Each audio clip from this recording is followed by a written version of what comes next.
if you've seen it, he's there celebrating at 10 yards out. It's like, put the ball down, there's a defender coming across. Well, was there, though? Because that Yes. gap was ludicrous. Yeah, but the fullback was coming across.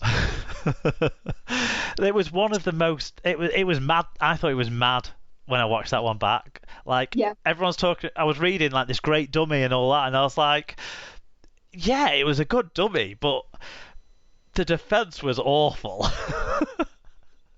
Yeah, but literally, suddenly there was just this gap, and he went through with his arm in the air. So, put your arm down, put the ball down, and then you can celebrate. All tries were debutants, though. The Gale try looked good. Sadly, we couldn't see it because Wakefield's ground's so bad that you can't see that corner. Well, when I saw the highlights... I have seen it on the highlights, yeah. Connor Wynn did well, didn't he? He did, yeah. It was a good team play. I had to try and figure out who it was that made the break and the pass because I couldn't work it out at first. But yeah, good play by Wynn. Yeah, because there was no Griffin and no Tumabavi. Okay, yeah, because Scott set up a try, didn't he, as well? Yeah. Connor and Scott helped get McIntosh free, I think, with their play down that side. For that try. What else happened outside of the tries? Not a lot, really. Yeah, there was a lot of whistle blowing. It was so he penalised Reynolds for a late challenge on the kicker, which, I mean, the ball had only just left the kicker's foot. It was very tight. But then equally, the next set, he did exactly the same the other way around. So at least that was consistent. But it does beg the question then, are you allowed to go near the kicker? So it'll be interesting to see how that pans out over the next few weeks. Yeah, that sounds potentially like a combination of it being round one and not being great conditions as well. Yeah, because honestly, neither of them were...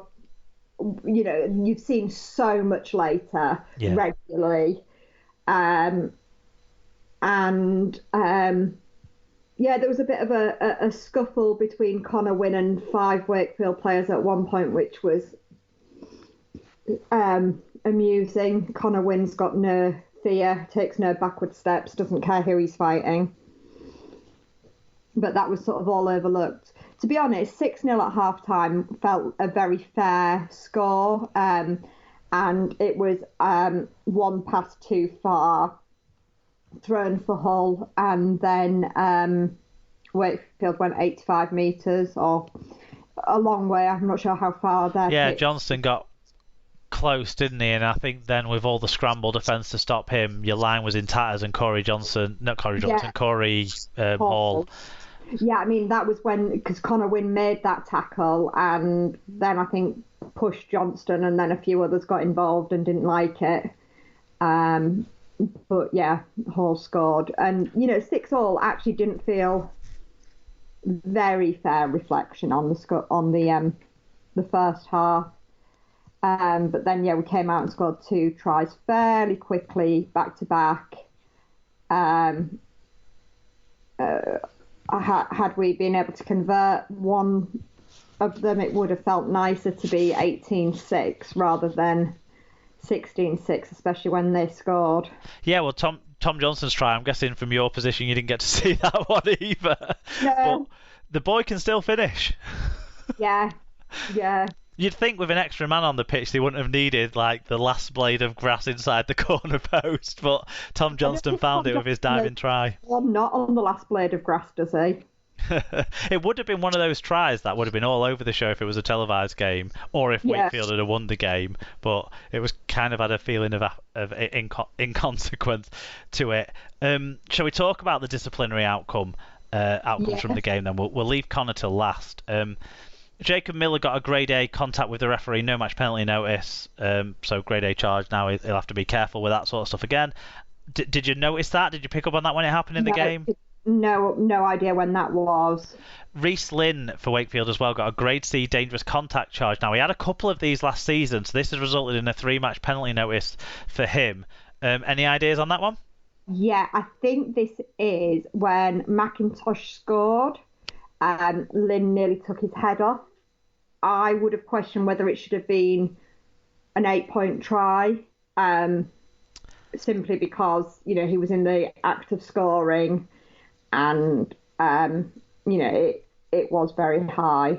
Oh, well, they've got it as a dangerous contact here, not a high tackle, so it might be a different incident. Let me just see. Yeah, so this happened sort of midway through the second half by the looks of it, though. Doesn't say anything more about who the player was it was on or anything like that, so... I was on 50 minutes. No, yeah, this was 23:50 in the second half by the looks of it.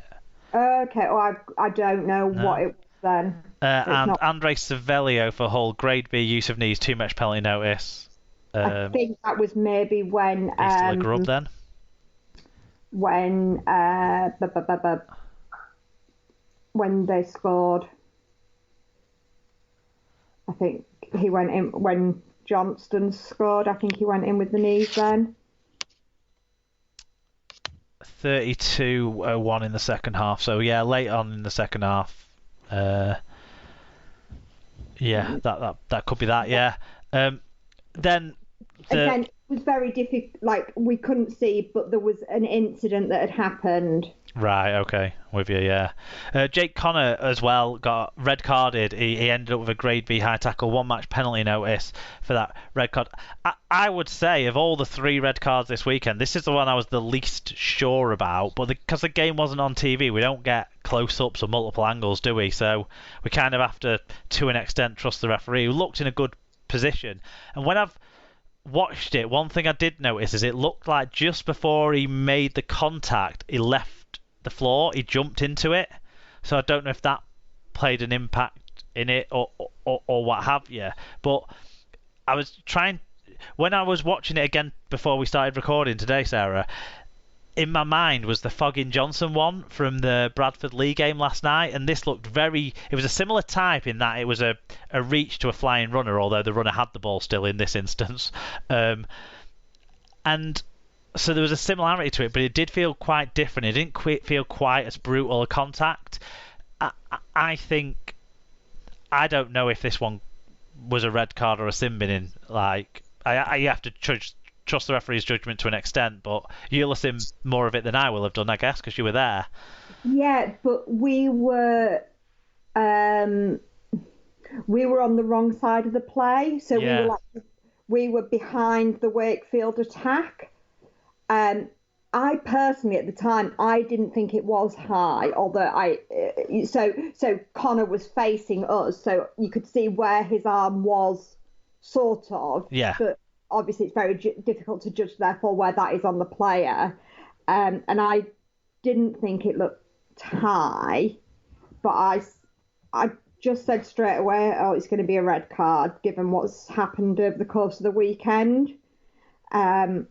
I think a yellow would have probably been fairer. He certainly looked to have clipped a man high who was looking like he was going in to score, so a yellow card, undoubted. Yeah. It's just obviously, from the ref's angle, maybe he saw the nature of the contact a bit more, and maybe it looked more like a swinging arm than a reach, which it looked a bit like to me on the footage. Yeah. I mean, I think my concern was more that he would get done for other contrary behaviour, because he left the pitch but refused to go down the tunnel after being sent off. God, what a petulant sod. Yeah, it really was. So he very much took his time walking the length of the pitch and, having a chunter as he went. And Palliasina walked round the edge and someone said, oh, he's off to give him a cuddle, is he? And then the next thing you know, I don't know who he was, somebody in the dugout went with headsets on, went sprinting over, and you could see that Jake was still stood sort of, just the other side of that gate, but before you go down the tunnel at Wakefield. Yes, yeah. And he was telling him to get down. And then obviously he did go a little way, and so this guy came back to the dugout, and the next thing you know, the fourth official's sprinting over, going as well. So I thought, oh, he's going to get done for refusing to leave the field of play or whatever else it might be. Ugh. So, well, there you go. Well, he's got himself a one-match ban, so maybe Shaw's departure will be delayed by a week. Well, if Griffin and Carlos are back, then Connor Wynn can go to full-back.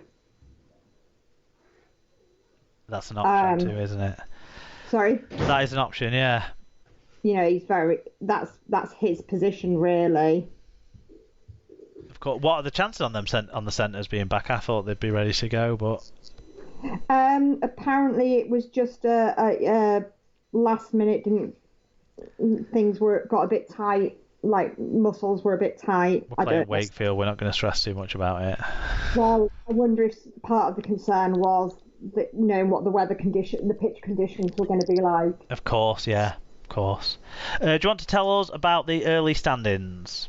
Yep, so early stages, Huddersfield's big win in France sees them top, with Saints, Wigan, Salford, Hull and Warrington making up the top 6, and the teams they beat making up the bottom 6.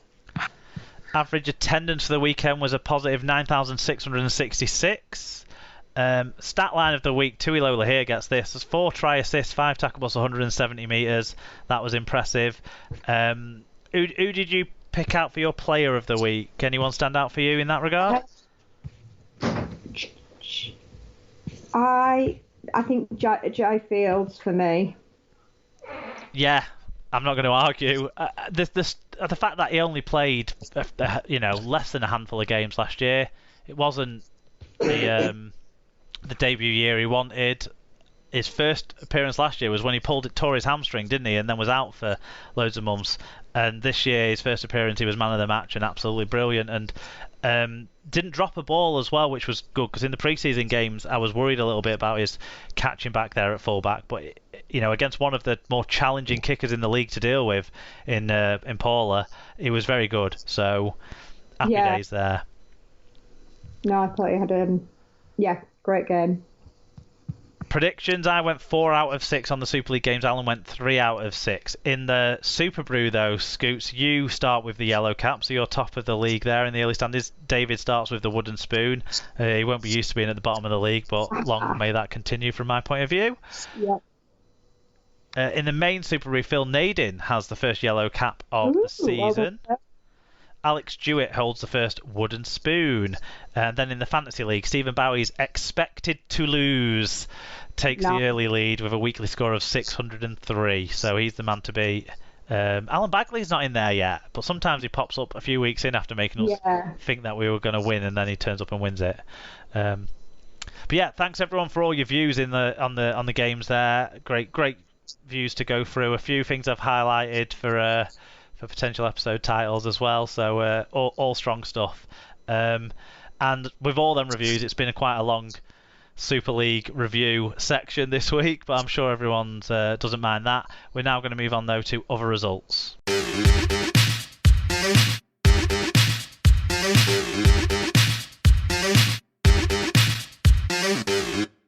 Other results then, we'll go with the Challenge Cup first, where it was round 3. It was Rochdale Mayfield 0, Doncaster 20. In the first of the televised games, it was Lock Lane 12, Rochdale 28, but you wouldn't be able to tell the difference between the two sides because it was so muddy. Who gave us the first fan view on this one, Sarah? Yes, at Mike Webb 58 said, difficult to say too much about two teams playing in dirty brown kits and a camera that needed wiping occasionally in the rain. That said, it was strangely compelling, and raindrops apart, the sportsmen presented it well. Lock Lane were competitive to the end, and the game enjoyable in a throwback to the 70s sort of way. Yeah, they needed the chamois leather. They weren't quite on top of the chamois leather, the sportsmen, but otherwise the coverage was pretty good. Carsten said, strong start by Rochdale, but Lock Lane fought their way back into the game and really built pressure on Rochdale, even with 12 men. Discipline cost Lock Lane a better result in the second half, but still a strong showing from the community club, and a third red card in the third game I watched this weekend. Craig the Expat Cast fan got in touch too. He said, after the heroics of the Oldham win, Castleford Lock Lane did the amateur game proud with another spirited and highly contested game. Conditions were diabolical, but both teams played their part in an entertaining game. Rochdale just had a bit too much on the day, but I seriously think teams such as Lock Lane and others could really give League One opposition a serious run for their money. Well, there was a community club team that gave a League One side a